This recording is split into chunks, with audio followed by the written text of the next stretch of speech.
Hello, everybody. We'll start here in a couple minutes at high noon.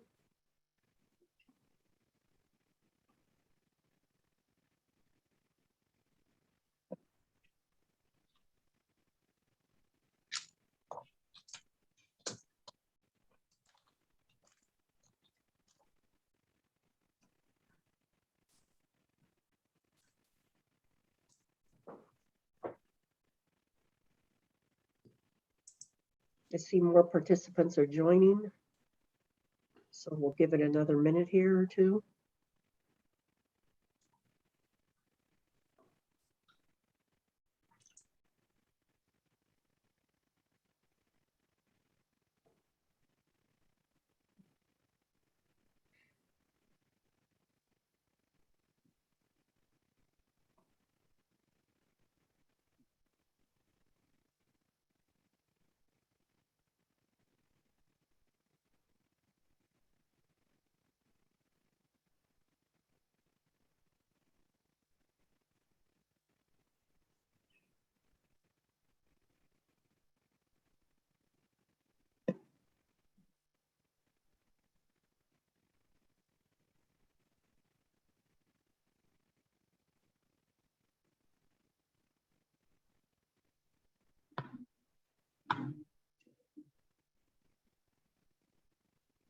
Hello, everybody. We're just waiting for a few more people to join. The number's still going up. We'll give it just another few seconds here, and we'll get started.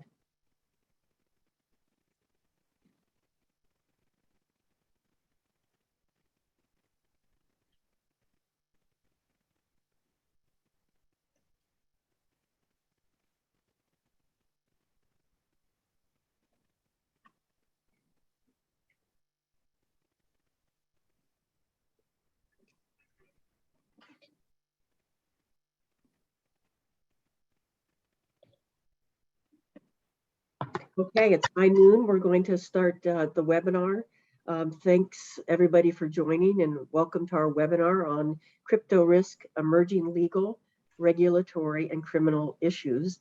I'm Judy Miller. I'm a managing director here at Protect Cybersecurity Solutions here in the Gables, and I'll be your moderator today. I want to start, if we could, with a shout out to Frank Iglesias, president of the South Florida Compliance Association, for sponsoring today's webinar, and to Silka Gonzalez, president of Protect Cybersecurity Solutions, for providing the resources needed to make it happen. Our speakers today are Annie Martinez, an assistant United States attorney for the Southern District of Florida. Annie serves in the Economic and Environmental Crimes section and is designated as a computer hacking and intellectual property prosecutor. She advises and trains other assistant U.S. attorneys with respect to cybercrime, digital evidence, and emerging technology issues. Annie has handled a wide range of sophisticated criminal fraud cases involving banks, investments, telecommunications, government contracts, and healthcare. Next, Daniel Stabile is a partner at Schutz & Bone, where he serves in the Financial Services Practice Group. Daniel represents financial institutions in internal and governmental investigations, enforcement proceedings, civil litigations, and arbitrations. Additionally, he is a leading attorney in the distributed ledger and digital asset spaces. He teaches a course on digital asset and blockchain regulation at the University of Miami, and he co-authored the textbook Digital Assets and the Regulation of Blockchain Technology. And finally, Colin Connors is an information security consultant at Protect Cybersecurity Solutions. He is one of the lead analysts at Protect with the capacity to trace movements of cryptocurrency in illicit transactions, such as in ransomware demands. He also oversees our company's internal security, and he's a PhD candidate at the University of Miami, where he is researching the implementation of blockchain in banks. Just briefly, our agenda today, next slide. We're going to talk begin with Colin, about 12 minutes, on how blockchain and cryptocurrency work and how they're secured. His presentation is aimed at beginners to blockchain and digital assets, He will recommend resources at the end, so each of you can take time to learn on your own as well. Next, Daniel will discuss emerging legal and regulatory issues related to crypto. And finally, Annie will talk about common crypto scams and US efforts to combat them. The session will last about an hour with a few minutes at the end for questions, which you can send in via chat. If we run over the hour, the participants have all committed to staying online till we get your questions answered. Following the webinar, we'll shoot out a recording and the slides to all participants. With that, Colin, kick us off.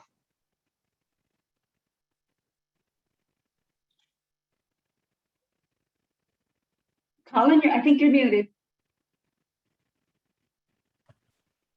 Thanks, Judy.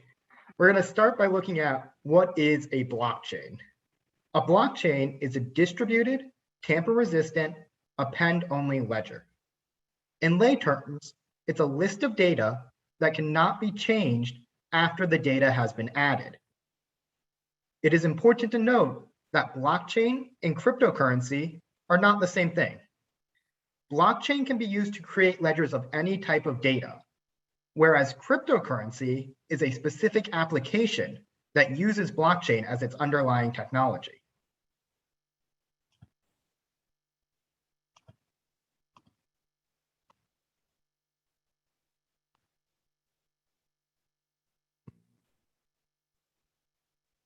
We can think of blockchain as a long list of stuff.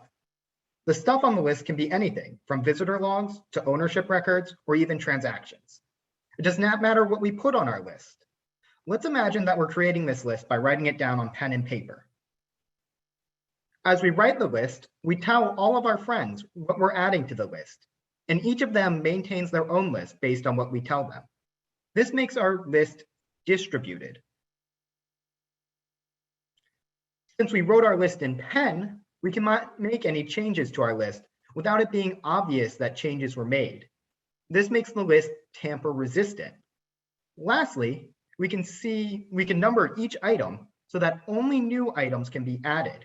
We can't delete an item since it would ruin our numbering system, making the blockchain append only. While this concept seems insecure if done on pen and paper, we're going to look at the technology that enables blockchain to be distributed, tamper resistant, and append only. To understand blockchain, we need to understand the cryptographic hash function. A hash function is a mathematical function that converts any type of data to a fixed number of bits. A cryptographic hash function is a function that has secure properties. A cryptographic hash function cannot be reversed. That is, given some output, we will never be able to undo the hash to get the input. A cryptographic hash function is collision resistant, which in lay terms means the hash function is unique. That is, given two different inputs, we'll never get the same output. A cryptographic hash function is deterministic. That is, if I were to hash an input today, I would get the same output that I would get if I were to hash the input 100 years from today. Lastly, a cryptographic hash function is diffuse. That is, if I make a small change to the input, I get a significant change to the output. Now that we understand cryptographic hashes, we can look at what a blockchain is. To understand this, we will look at a blockchain that holds audit logs of events processed on an electronic device. All blockchains will start with a genesis block that contains basic information about the blockchain. In our example, our genesis block will record the device's name, serial number, type, and the date we installed the device. After adding this data to the block, we'll use a cryptographic hash function and append the output to our block.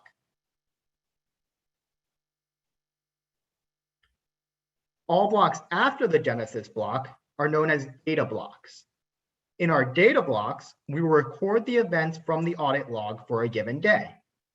In addition to our log data, we will also include the hash of the previous block. We will then take the cryptographic hash of our entire block and append it to the end.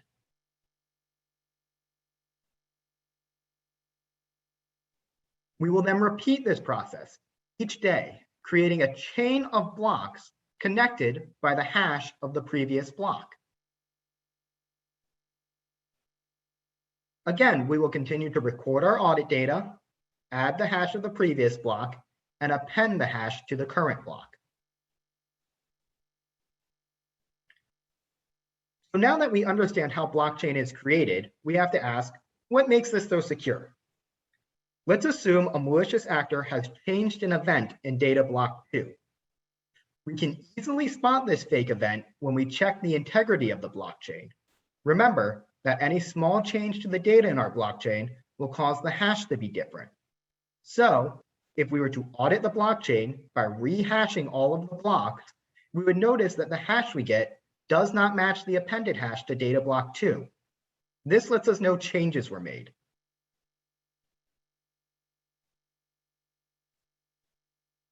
So let's say the hackers try to cover their track.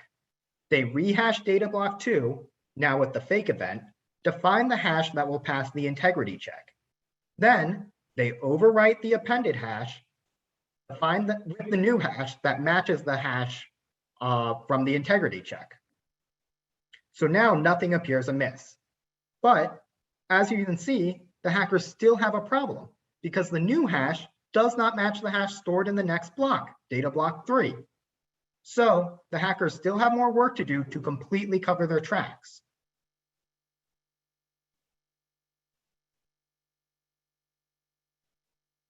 Next, the hackers change the hash stored in data block 3 to match the hash they just generated for data block 2. But now when we go to check the integrity of data block 3, we'll notice that the hash we get does not match the appended hash. Again, a clear sign of tampering. So as we just saw, hackers would have to alter the appended hashes all the way to the end of the blockchain just to make a small change to the blockchain, which is extremely difficult and time consuming. However, in our small example, it's doable. This is why the distributed nature of blockchain is important. Remember, there is no one central blockchain. Rather, each stakeholder has a separate copy of the blockchain. In our example, we can imagine the CISO, the incident response team, the CEO, all have their own copy of the blockchain. If a malicious actor wanted to make these changes, they would have to change it on a majority of the copies of the blockchain, or else it would be obvious where the changes were made.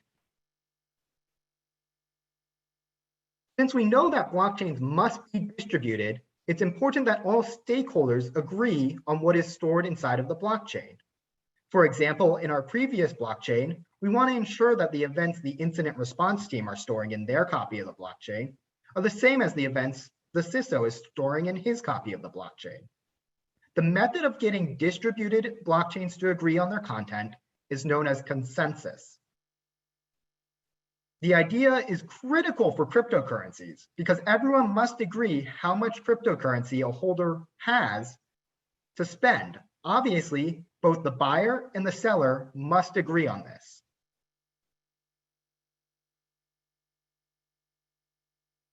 The way consensus is created in a blockchain is using a consensus algorithm.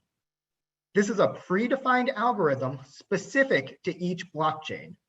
There are many different classes of consensus algorithm, such as proof of work, proof of stake, proof of elapsed time, and so on. We're going to take a brief look at the consensus algorithm used by Bitcoin, which is also the most popular consensus algorithm, known as proof of work. In the proof of work model, blockchain participants known as miners compete to solve a cryptographic puzzle. This puzzle is computationally expensive to solve. However, after a solution is found, it is very easy to verify that the solution is correct. The first miner to find a solution to the cryptographic puzzle broadcasts it to all the other miners. The other miners then check to make sure that the solution announced really solves the puzzle. If it does, the block is added to the blockchain, and the miner who found the solution is given a reward.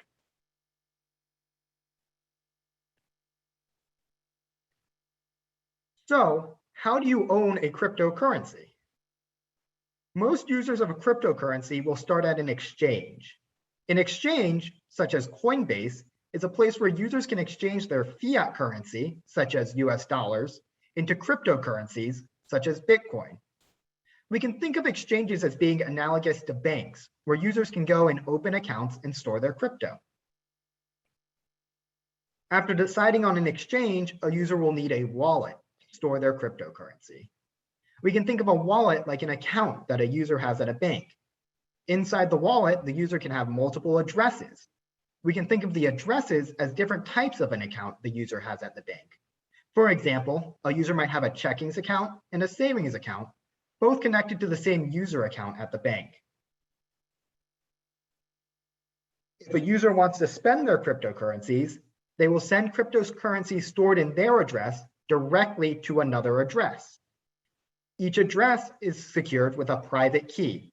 This is a secret password that allows users to access an address. Unlike in traditional banking, where there is a central entity that can help you reset your password, if you forget it, there is no way to recover a lost private key.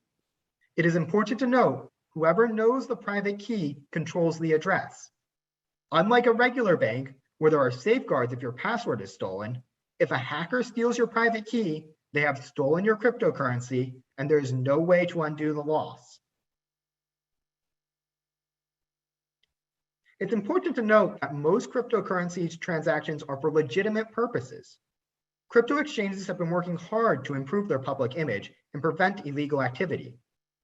Here in Miami, the crypto exchange FTX just purchased the naming rights to the Heat Stadium. You can see here just a few companies that accept crypto, and this will grow as crypto gains even more mainstream recognition. Thank you, Colin. Next, we're going to hear from Danielle Stabile about emerging legal and regulatory issues. As a reminder, please put any questions you have in the chat, and we will get to those at the end. Daniel, take it away. Judy, thanks so much. And Colin, thank you for a very lucid tech primer on this issue. I hear a lot of these tech primers, and I thought you did a really lovely job. I'm delighted to see so many participants present here today, and I think that's a testament to the fact that this is such a hot topic. Rest assured, there's a tremendous amount of regulatory and law enforcement interest in the space as well. As we speak, a lot of regulators at the state level, the federal level, and internationally are sort of struggling with these types of issues of how to deal with this nascent technology. So I thought a place to start would be to provide a bit of an overview of the regulatory environment as it currently stands. So first of all, we have Fincen, which is a bureau of the US Department of Treasury. And Fincen was a very early mover in this space, one of the first federal regulators to wade into blockchain and cryptocurrency. And in 2013, they put together an initial guidance document seeking to apply the existing BSA regulations and laws to this new technology. And essentially, Fincen broke down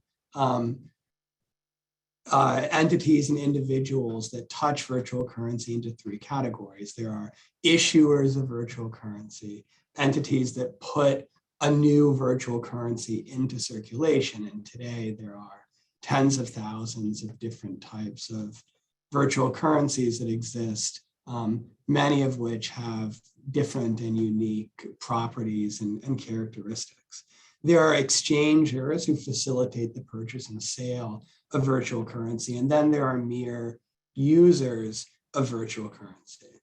And with respect to what Fincen calls convertible virtual currency, which is a digital asset that can be converted readily into fiat currency. Fincen has then and always has taken the position that issuers and exchangers are required to be registered as money services businesses under federal law. So that obviously, as many in this group know, comes with significant consequences.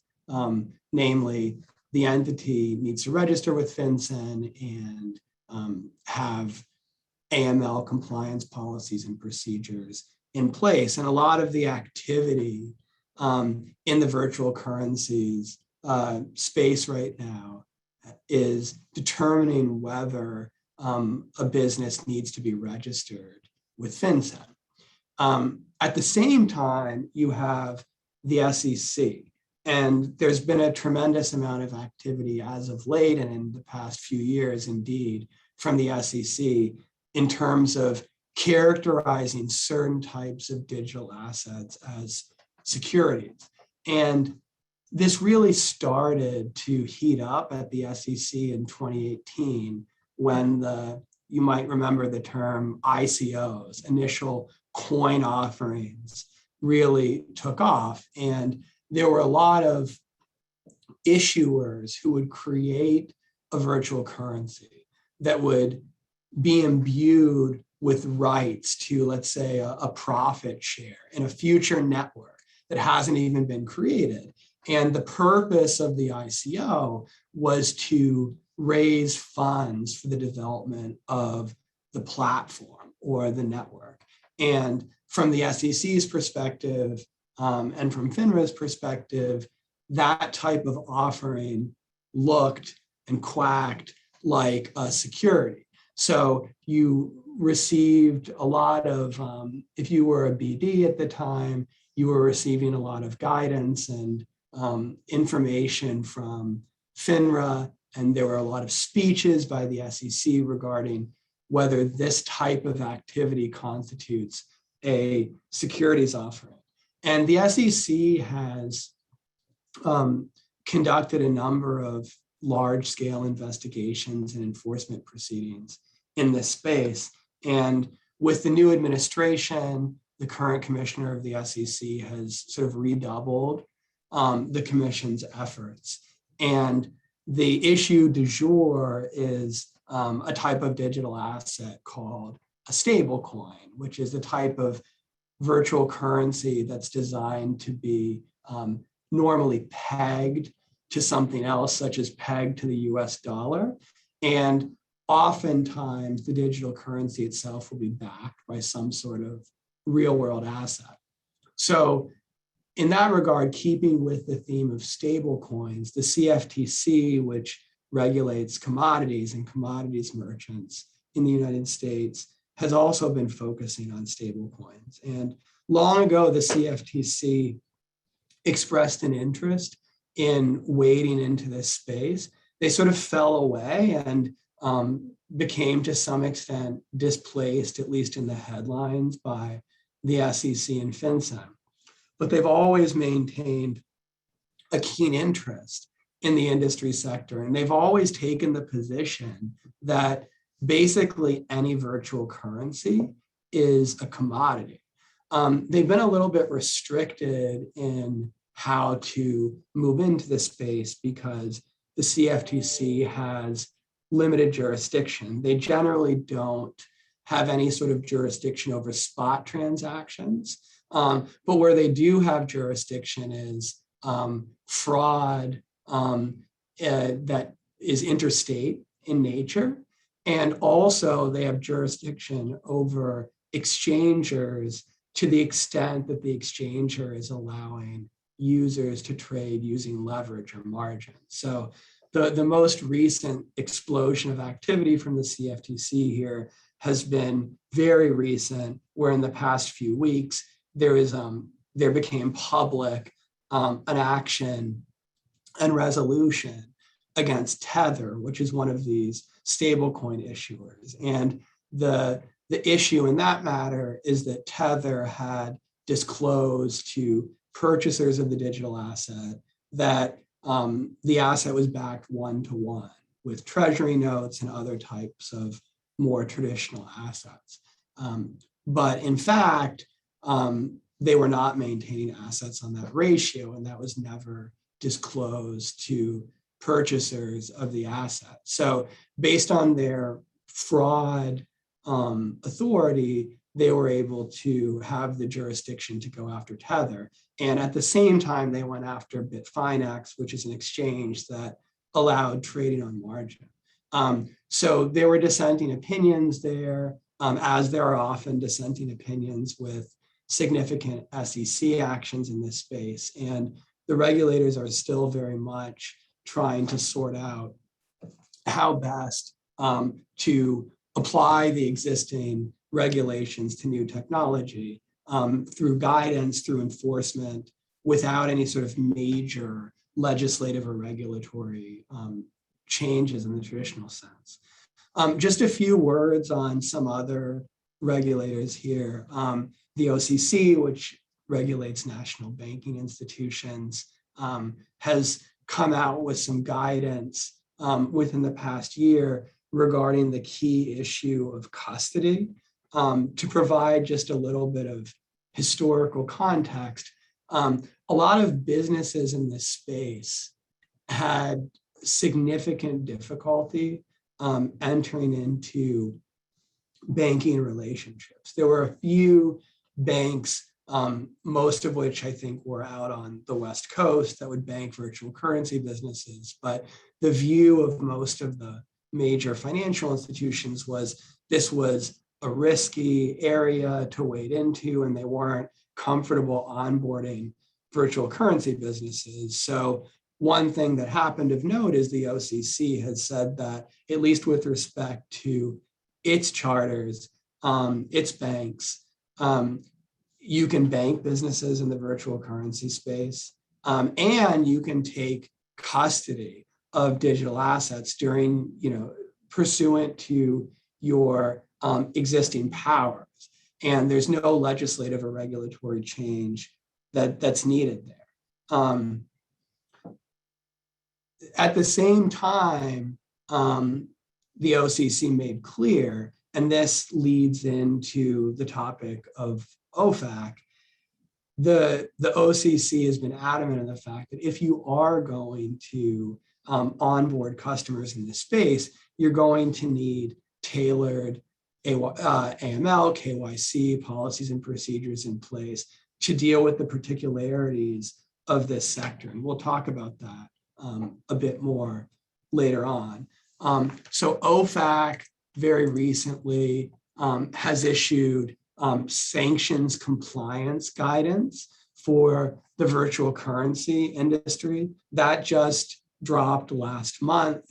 And I think that is required reading for professionals in the regulatory and compliance sector, because it does a good job of sort of expressing, albeit sometimes in general terms, of Ofac's view.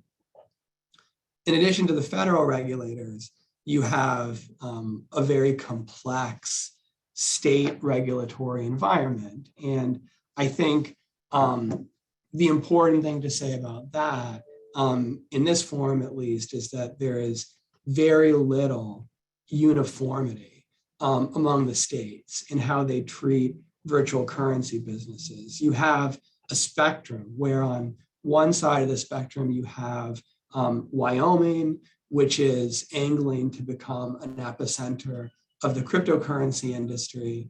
And they have affirmatively stated that they don't regard cryptocurrency as money or anything that comes under the sort of purview of the money services business statute and regulations in Wyoming. And they've done a lot of other things which are, regarded by some as quite innovative in terms of attempting to create a favorable regulatory environment for blockchain-based businesses. On the other end of the spectrum, you have New York, which is the only jurisdiction in the United States that's created a sui generis, entirely new, comprehensive licensure process for virtual currency businesses. And the sort of going view at the time was that that type of regulation was so onerous in terms of costs that it's caused a lot of virtual currency businesses to either flee the jurisdiction or just operate there under the radar. So there are many there are many businesses in this space that could operate without a license in the state of Florida, for example, that would not be able to either have a physical presence or take on customers in the state of New York. Finally, just a word or two about the IRS. The IRS was also a government entity that moved early and quickly into this space.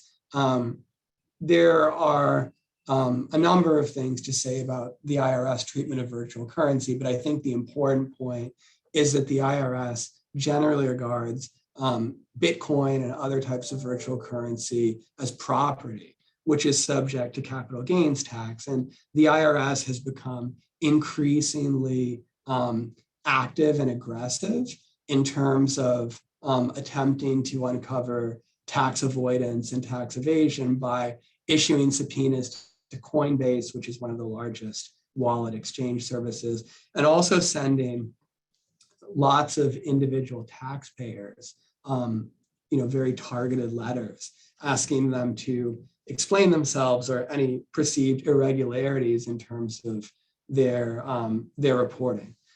So that's a very high-level overview of the state of play for the most significant regulators. Next slide, please, Colin.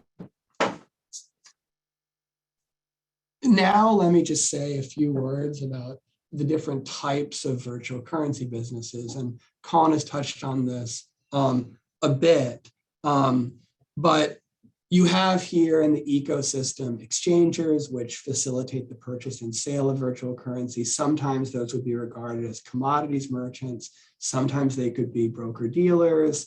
From the perspective of the SEC, sometimes they could be money services businesses. From the perspective of Fincen and or some of the states where they take customers or do business.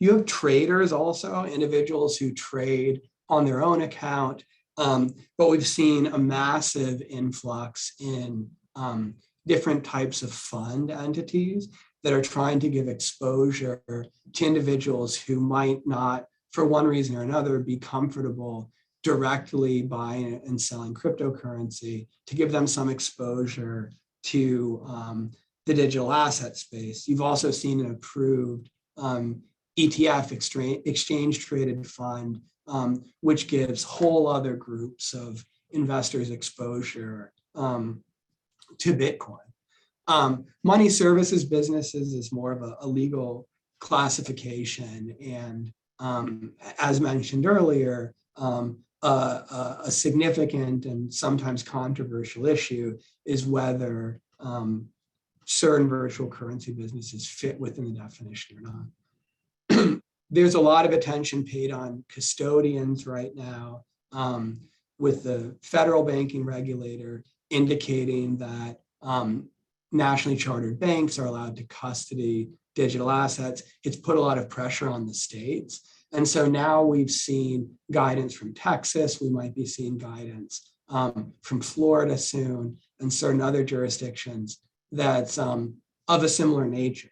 In other words, expressing to the industry that their chartered institutions can, if they wish, custody digital assets, and they can, if they wish, bank businesses in this industry sector. A sort of adjacent issue is a special purpose charter. And these are trust type companies that can have a limited subset of permissible activities outside of, let's say, lending services, for example, but providing mere custody to businesses in the space. So Wyoming, no surprise, has created a special purpose charter. There are some cryptocurrency companies that are availing themselves of that. They now have to deal with second level issues such as can they get access to federal insurance, but you see a lot of activity in that space as well, and the federal government as well is contemplating some sort of fintech charter that might be available to businesses in this space. You also have issuers. Issuers, as mentioned, are entities that put new digital assets into circulation. Many are offshore because of a perceived more favorable regulatory environment, but a number are in the United States as well. And then you have miners. Colin mentioned a sort of consensus mechanism for certain types of digital assets, proof of work. That is, for example, how transactions on the Bitcoin blockchain are validated. You have different miners validating transactions, attempting to reach consensus, and as a reward in the proof of work statement, in a proof of work system, they are given Bitcoin. And that's what brings that type of cryptocurrency into circulation. Other blockchains have different types of ways to get cryptocurrency into circulation. They have different types of consensus mechanisms, but the proof of work system is still, it's probably fair to say, the sort of dominant consensus mechanism. And it's certainly the one that will likely forever apply to the Bitcoin blockchain. Next slide, please. Yeah, I should wrap things up fairly soon, but let me just point out, because we have a lot of compliance professionals in the Zoom, virtual currency red flags. So here you'll find a fairly generic list of red flags, but what I would recommend to people who are interested in this space is to dig into a September 2020 FATF report, which is titled Virtual Asset Red Flag Indicators of Money Laundering and Terrorist Financing. So FATF goes through each of these different categories and provides compliance professionals and regulators, for that matter, with virtual currency specific types of flags that fall under each of these categories. And there are obviously tailored issues in this space. You have, for example, privacy coins that Annie may get into a bit shortly, which are specifically designed to maximize the privacy of the entity that holds the virtual currency. You have a vast array of differences in terms of the regulatory environment, which is something to keep an eye on. You have certain types of exchangers, such as Bitcoin ATM kiosks, which some regard as more susceptible to evasion and money laundering type activity. And you have sort of unique transaction pattern issues in the space, given the sort of how rapidly the money can be moved. Next slide, please. So final thoughts, just some things to keep in mind. Obviously, financial institutions in this space, that are willing to wade into this space should review and update their compliance policies and procedures as necessary to address blockchain-specific issues. A number of regulators have pointed out the need for robust training and guidance for compliance professionals as well. And because the regulatory environment is moving so rapidly, it's important to really stay abreast of those trends. Final thought, my background is in investigations and disputes work, and it's not often the case that all of our financial institution clients are willing to sort of preemptively go to regulators and law enforcement with issues. But in this industry sector, my experience has been that regulators and law enforcement have sort of embraced businesses with open arms that are willing to come in and talk about these issues, because just as financial institutions are learning about these issues, the regulators are learning about these issues. And there are often, gaping gray areas and ambiguities, certainly on the civil side and the regulatory side, that regulators are quite willing to discuss. That is my piece. Thanks very much. Thank you, Daniel. Just as a reminder, we'll be sending out a recording and also the slides so that you can access the many resources that our next speaker is going to have in her slides. Annie, take it away. Well, good afternoon, everyone, and thank you so much for having me. The first slide, of course, just tells you that my statements are my own views. They are not the statements of the U.S. Department of Justice, even though I'm here as part of my job to do outreach. Next slide. I will be giving you examples of real life crimes, and hopefully from that, I'll be able to give you some good takeaways. Next slide. So the first thing to think about is that folks who are committing crimes, small and large, but in particular large crimes, they are seeking to be paid to have the fruits of the crime come to them in the form of cryptocurrencies. So that is the main takeaway to think about. Here's an example of someone who was selling on the dark web. The dark web is basically websites that are hidden from the ordinary view. You can only see them with a special browser and knowing exactly the destination where you're going. And it is a place that folks who want to conduct illegal activities like to do their activities.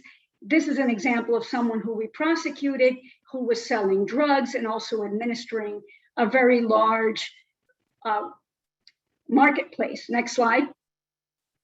It was called the Dream Market, and everything was sold in exchange for virtual currencies, some of which were forfeited as part of the prosecution. Next slide. Before I go into the investment fraud, I just want to go back and to say that with respect to seeking payment in cryptocurrency, there was an alert that just came out last week from the FBI on a problem that in part Daniel spoke about, which is the kiosks, the ATMs for cryptocurrency. A lot of folks were committing frauds, all types of fraud schemes, again, from what we might consider small, 100,000 to $1 million, multi-million-dollar schemes, are sending the victims, when they deceive them, to go to crypto ATMs and to send payments out to them, send the money through these. And sometimes are even providing those little squares, the QRs, codes through which you can, it has all the information needed just to send the cryptocurrency to the perpetrator of the fraud. This slide is to highlight for you all that investment fraud is very large in the area of cryptocurrency. Investment fraud is something that has been around for years. It's a very busy area, and it is extremely busy in the cryptocurrency area. Our enforcement here is in the multi-million dollars repeatedly. The basic thing to know is what you always needed to know, which is just because somebody says something is so, doesn't mean it's so. And more importantly, just because it seems that they're making money does not mean that they're truly making money. As you see in this press release, they call it a Ponzi scheme. Ponzi scheme is a name given to schemes where they're using the money of new investors to pay purported pretend profits to the ones who came in earlier. The ones who came in earlier are deceived, thinking that they made a profit. The ones who came in new are deceived by thinking that more profit will come to them. That is what a Ponzi scheme is. The lie can be anything, but in the area of the hot market of cryptocurrency, the lies are coming quick and fast and huge. So this is just one example where they pretended to have a diamond collateral. Next slide. They had a scheme that was going, and when it was falling down, they pretended that they were going to roll it over into Argyle coin, which was going to be a cryptocurrency that it was encouraging folks to invest in. It all came crashing down, and we had about $25 million in losses. Next slide. So the next area to think about is, again, something that Daniel spoke about, but I am going to talk about, please go back to the previous slide, please, which is the idea of exchanging cryptocurrencies for cash. This is a critical point.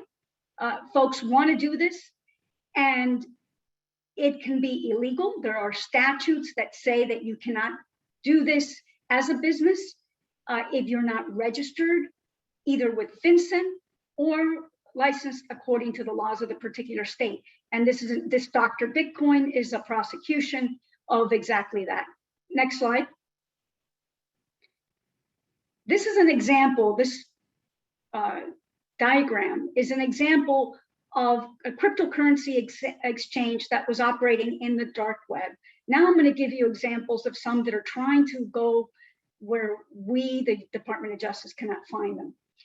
Helix was run in a way to mix and tumble cryptocurrencies. So you would send cryptocurrencies that were coming from a crime, and Helix would then send out a different set of cryptocurrencies that they promised were not associated with any crime. And this, again, is trying to make it harder for law enforcement to track the proceeds of the crime, and also, of course, to identify the perpetrators. Next slide.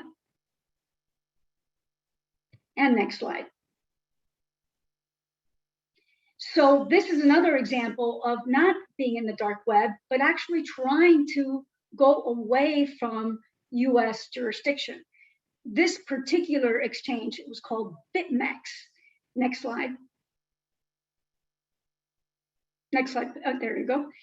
This particular exchange was called BitMEX, and it was charged, and its operators, with failing to have an anti-money laundering program and failing to do the know your customer provisions that they should have done.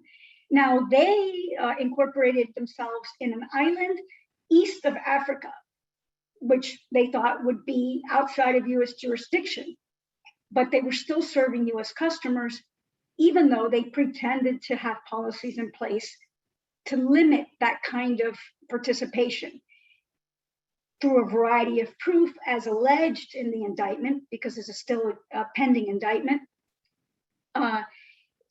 The allegations in the indictment are that they actually knew and were doing this on purpose to make it look like they were having an AML program in KYC, when in reality they were soliciting US customers and benefiting from that.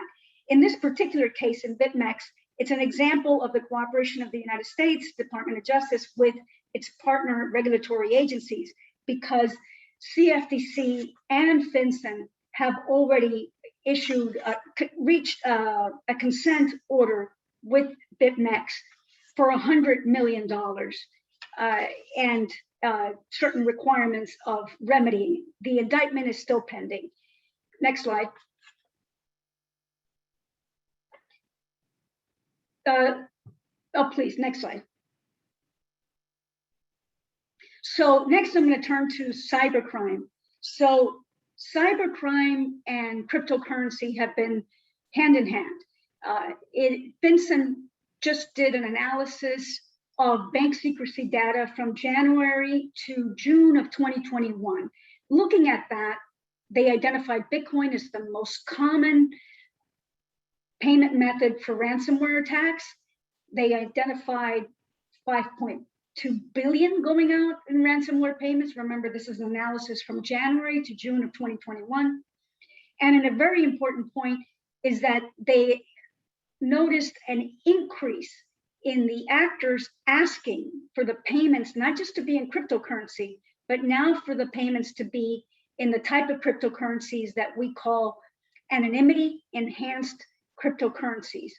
Those are some that are not entirely public in the blockchain, so do make it more difficult to trace the funds. The other thing to say about this is that just yesterday, the Department of Justice, and you can find these press releases at justice.gov, just yesterday, the United States announced a very important action in the United States, but really it's a global action with respect to the individual that participated in the ransomware attack against Kaseya, a local entity in South Florida that then led to ransomware being passed on to the networks of their clients. So a Ukrainian national was arrested in October 8th, so a month ago in Poland.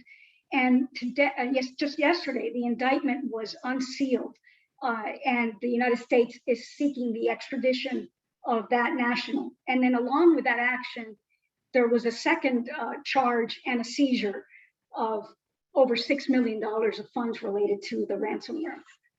Next slide, please. The next thing to just point out to you is just quickly to point out that we have also indicted North Korean nationals.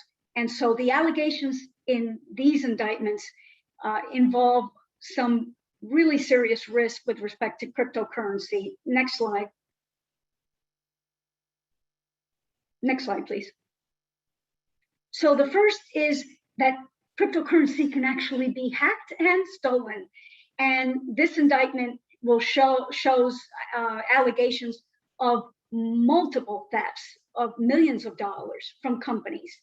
One that I want to highlight for you is one of a New York company that was conducted in part using a malicious crypto application that provided a backdoor. Next slide, please. So this is an example of all the malware that is being developed to go into companies and create backdoors through cryptocurrencies. Next slide, please. So now for some good news. So the United States can recover the proceeds of crime when the crime is timely reported. This is a really terrific example where we were able to recover over $2 million of the ransom payment that was made in connection with the Colonial Pipeline ransomware attack. Next slide, please. I am going to go to the takeaways now. Next slide. So I'm going to move on to my takeaways, and I see that my time is moving quickly, and so will my takeaways. So here we go. To emphasize the point, cryptocurrency is used in all types of crimes, from drug dealing to fraud, but all types of crimes. So I want to encourage you to just use the same experience and wisdom that you all have been using all these years. A clear flag always is when a transaction is aberrant for the customer or the account. So an example is when an elderly person that has an inactive account seeks to move $100,000 to a cryptocurrency exchange. I want to note that, as Colin said, once that move goes, it's irreversible. This is not like a wire transfer that is pending and somehow maybe all the moves have not happened. So it not only is something that you would want to flag to report to Fincen, but it's something that you may want to help your client with and your customer by inquiring a little bit about this, because the elderly person may be being defrauded. an example of a flag would be a company said that the only type of payment that they receive or that they're willing to take is cryptocurrency. That by itself would be a flag. And next thing to remind you is that one of the biggest things that folks who are committing crimes need is that they need to be able to change the cryptocurrency to fiat, to cash, and back and forth. So this is a key point when we're seeing exchanges from regular money, fiat, to cryptocurrency. And there is just quite a bit of a practice of having people doing it as a business when they're not properly registered with Fincen or licensed properly within their particular state. So a clear flag would be transactions like cash deposits coming into an account from all over the country and wires out to exchanges. And there does not appear to be a legitimate purpose for that. Next slide, please. So another thing that I would like you all to think about as you look at transactions is that it's worth your while to determine what type of cryptocurrency it is and just to learn a little bit about it. It's going to be difficult for you to know about all of them. There's thousands of them, and they're constantly being created. So what my encouragement is for when you see a type of cryptocurrency to go ahead and go to a legitimate source and try to find out a little bit about what are the characteristics of that one, because it's going to tell you a little bit about the transaction. Everybody knows Bitcoin is very popular and it keeps going up in price. But for example, Monero is one of the ones that have anonymity enhanced features. So that one is one that might be chosen by folks who are seeking to hide the source of the funds or to obfuscate the tracing of the funds. Ether is one that has the ability to have smart contracts, and that just would tell you more about the transaction. But the main takeaway is to take a look at the type of cryptocurrency. Next slide. I also encourage you to take a look at what is the exchange where the money is going to or coming from. There are just many different ones. There are some that are US based and openly serve US customers. And there are some that might be incorporated in an island east of Africa. And that is just something that may give you a flag, how open they are to accepting regulation and how open they are to doing know your customer. Next slide. So this is one of my most important slides, which is to tell you that without collaboration, we cannot reduce crime or recover funds. So in law enforcement, we are working very hard at working globally, like the action that was just announced yesterday. That was, if you take a look at the press release, it delineates all the global participants that helped in us being able to have that arrest of that Ukrainian national that was arrested in Poland with respect to the Kaseya malware. Also interagency collaboration, like the example that I gave you with respect to BitMEX, that their Fincen and CFTC also had enforcement actions, and they also had fines, but more importantly, the enforcement actions to try to bring the exchange into compliance. The other thing and also we're working very hard to make sure that we are acting globally and acting with all of our government resources. So we are creating teams. For example, just recently, the Attorney General announced that specifically with cryptocurrency, we are having now what is called a national cryptocurrency enforcement team.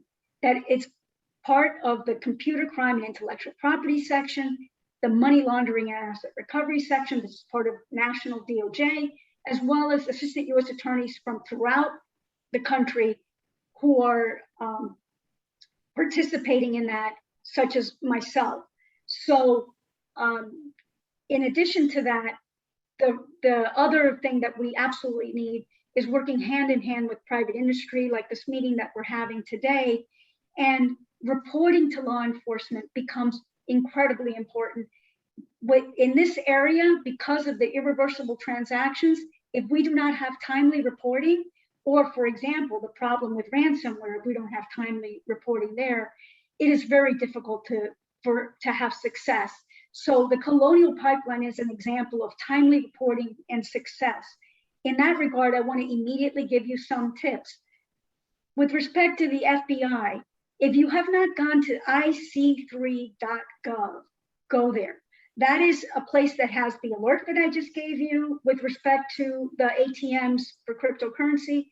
It also has a way that you can report cyber incidents. In addition, I would encourage you, if something is of the essence, to call the local FBI office, which you could, by calling a general number like 1-800-CALL-FBI, you could have them route you to the local Miami field office and to the cyber team there. In particular, I want to give you something else that most people may not know, which is the United States Secret Service does much more than just protect the president. The United States Secret Service is incredibly active in fighting cybercrime, and the local Miami office is incredibly well-staffed and well-trained. So much so that the assistant special agent in charge of that Miami field office here authorized me to give you his name and to give you his email. Now, this is not for chatting. If you need to chat, I will throw myself out there. You can contact me. I cannot give you legal advice, but I am here to serve you. I do not want you to be just randomly emailing the assistant special agent in charge of the U.S. Secret Service in the Miami Field Division. However, he is in charge of cyber. And if you have a ransomware attack, or you are seeing a cryptocurrency transaction that might take place and you realize might be irreversible and we need to get law enforcement involved, his name is Brad Leopard, but his email, Brad is his middle name. His email is charles.leopard, Leopard, USSS.DHS.gov. And I would encourage you to make sure that you do timely reporting when something very serious is about to happen. Next slide, please. So very quickly, I did provide some resources which I strongly encourage you to take advantage of. The first two is actually where it says framework, the DOJ cryptocurrency enforcement framework. That actually is a report with graphics and really great explanations. I encourage you to download that. The DOJ Journal of Federal Non-Practice has a number of publications on different topics, but a number of them are specifically on cryptocurrency, and we're constantly publishing. You will be surprised how much of our work and how we do it you can see through these public sources. The next two are our two main sections that are involved in cybercrime, the money laundering section as well as the computer crime section. Next. And the next few slides are Fincen and other agency advisories that I encourage you please to look at. Next slide. One that I really want to highlight for you though is Ofac. Why would I highlight Ofac? One of the reasons is that especially, I gave you the most recent guidance here, but in September of 2021, they put out some guidance that really highlighted some mitigating factors that private industry needs to take into account. They're simple, there's two. One is to make sure that you're strengthening your cybersecurity. That would be, if you are showing that you are really trying to do that, that is going to be a mitigating factor that's going to be considered by law enforcement with respect to any trouble you might find yourself in. And obviously it would help you prevent injury to yourself or others, but more importantly, they encourage you to review your cybersecurity. Don't just assume you have it, but review it and make sure that you improve on it. Second, make sure that you are doing timely reporting to law enforcement, and that will be strongly considered, and cooperating with them, and that will be strongly considered. And The next slide is simply more resources, and I am just here available to answer your questions for those who can stay on. Thank you very much. Thank you very much, Colin, Annie, and Daniel. That was really a lot of information packed into our short hour. I see that most participants are still online, so I think we can go ahead and take about 4 or 5 of the questions that have come in. Starting with you, Daniel, this is from a banker. How many banks have inventory of digital assets that are under OCC? Would you happen to know that? You're muted, Daniel. Annie, thank you. I saw that question, and I saw a related question about branches and agencies that are based in Miami or in the United States of non-US banks. And I don't have complete visibility, of course, into how many banks are taking custody or holding their own inventory of digital assets that are chartered under the OCC. But what I can say is there are a lot of financial institutions that I see that are talking about it right now and trying to figure this out. The OCC's guidance is fairly recent. And what I can tell you is that a lot of the conversations at the financial institutions that we deal with is not whether they will eventually take custody of digital assets, but how.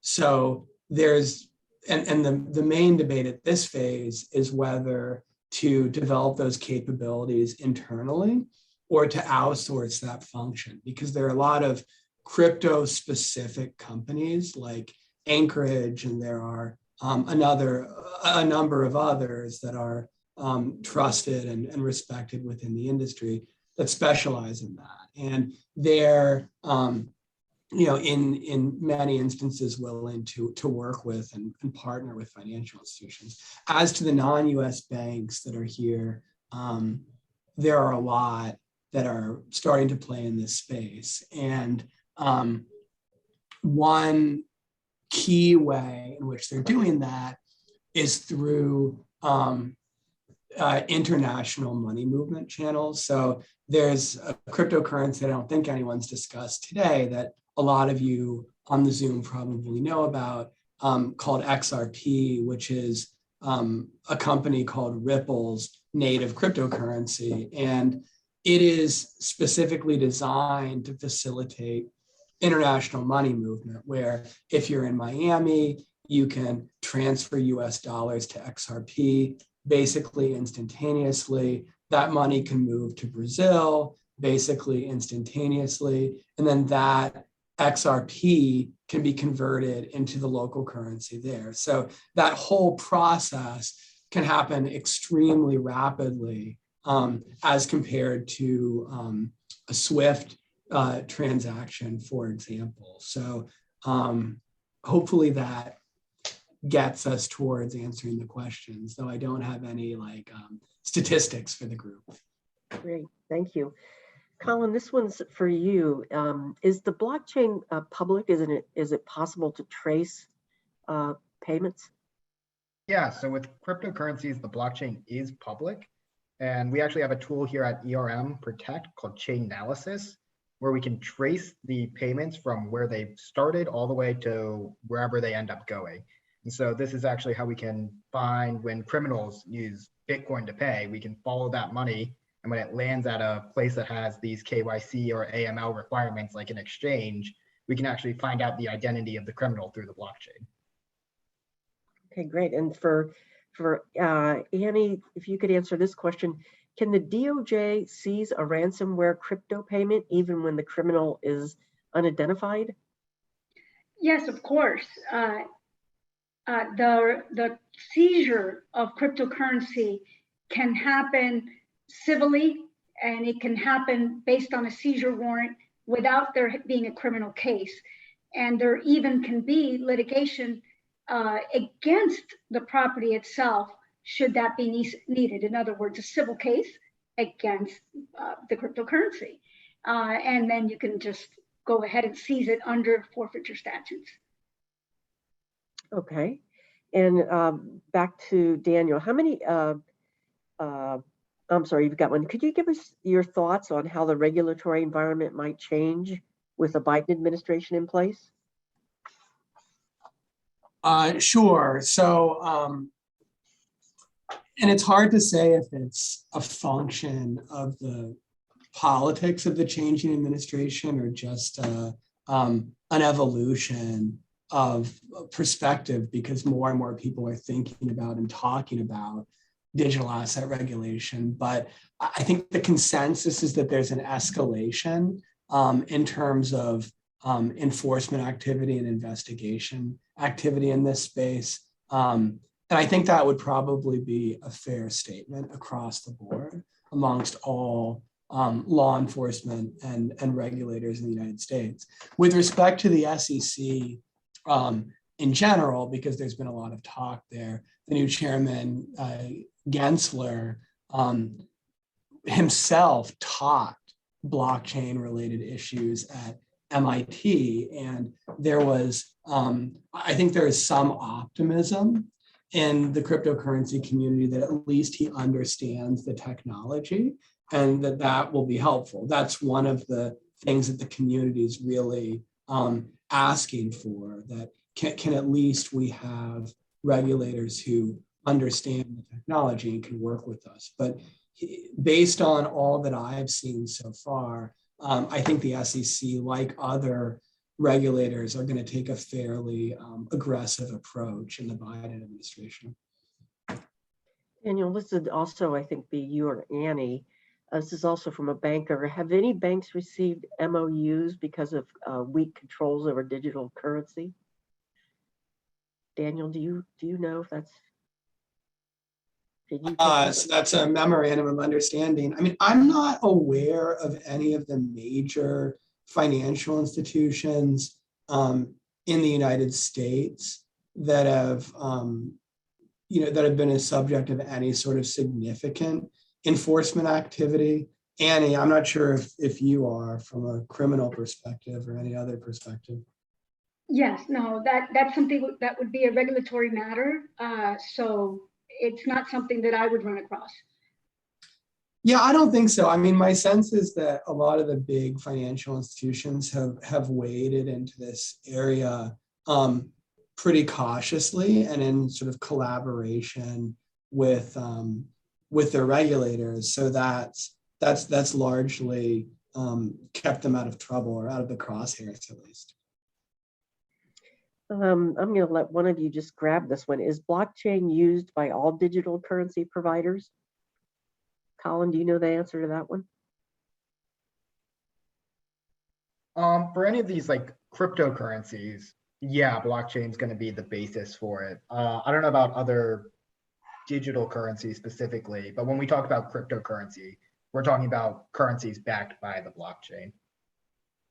Okay, and Annie, if there is an exchange completely outside U.S. jurisdiction, is there any action the U.S. can take with respect to that exchange? Yes, of course. So in September of 2021, we had the Office of Foreign Assets Control designating SUEX, an exchange that was actually registered in the Czech Republic and operating out of Russia, with respect to how much activity they had. They estimated about 40% of their activity was from illicit actors, and they designated them so that it blocked their assets and also prohibited transactions with them. And that kind of action is an action that is important and is one of the things that we can do, even though they are outside of our jurisdiction for criminal prosecution. Okay, with that, I think we're going to close it out. Thank you, everybody, for attending. We had great attendance, over 100, almost 150 people. And thank you again to the South Florida Compliance Association for sponsoring this webinar. We'll get those slides and the recording out to you today or by tomorrow. Thanks again. Thank you. Thanks, everyone.